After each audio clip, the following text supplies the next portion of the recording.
Saudi Qatar खाडी मुलुक यो बिरानो ठाउँमा जनको बीच कुन तातो घाममा यो मन घुम्छ गाउँमा।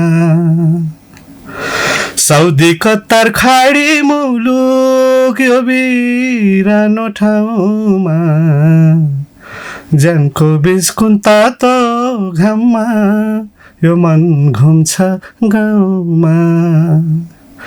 चिट्ठी भरी आमाको आशीर्वाद, आमाको आशीर्वाद के माथा पाउ काटियो दाहिने हातमा दिनु सै आशीर्वाद। मै फर्केर आउँछु कि आउँदिन तर नरुनुहोस् दिनै रात, आमा नरुनुहोस् दिनै रात।